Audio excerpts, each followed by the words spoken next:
This is your prophecy update.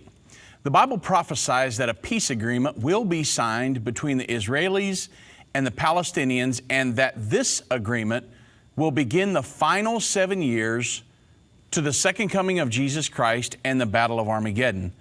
Well, this article comes from Debka File, and it states that they have high hopes of the Arab summit, and it's that they will okay the next Israeli peace step. If the Arab summit opening in Amman Wednesday, March 9th, meets the expectations of Washington and Jerusalem, the session will ratify a pivotal initiative for promoting an historic peace process between the Arab world and Israel. This effort, which matured through 5 months of mostly secret diplomacy, was launched by Donald Trump clear back in November, shortly after he was elected U.S. president. The official Arab Summit agenda covers the disastrous war crisis preying on the Arab world in Syria, Yemen, and Iraq, as well as economic issues. But the rulers will also quietly discuss offstage a proposal brought by Saudi King Salman and Egyptian President Abdel Fattah el-Sisi to embark on steps destined to lead to peaceful relations between the moderate Arab regimes in the region and Israel, and exponentially to a resolution of the Israeli-Palestinian conflict. Debka File sources in Washington and Jerusalem report exclusively that President Trump and Saudi Deputy Crown Prince Mohammed bin Salman crafted this proposal at the White House on March 14th during the prince's trip to Washington.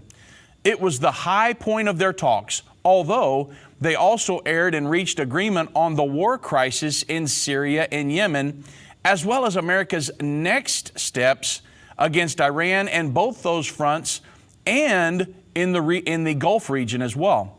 Some of the steps decided on during Prince Mohammed's visit have since actually gone into effect with the arrival of the U.S. military forces in Syria and the Yemeni arena.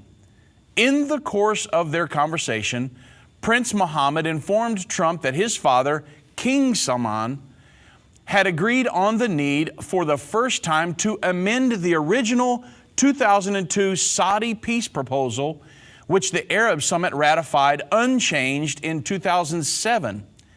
Israeli Prime Minister Benjamin Netanyahu has often said that he would accept the Saudi peace plan with the updated amendments.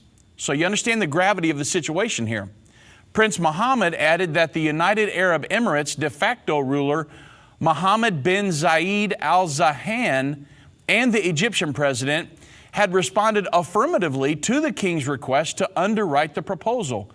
The text that they agreed at this White House encounter calls for 3 steps to be launched without delay for promoting progress towards a historic accommodation between the Arab world and the Jewish state. Now, this is not just the Palestinians and the Israelis. You're talking about many Arab Sunni states that are coming into alliance with Israel. That's what they're hoping for. Well, of course, according to the prophecies of the Bible, these efforts to get a peace agreement, which is what the Bible states is going to happen, signed between the Palestinians and the Israelis, is the ongoing fulfillment of the prophecy given in Daniel 9:27. The question is, will these negotiations result in the prophesied agreement, which will begin the final 7 years? Well, of course, folks, only time will tell.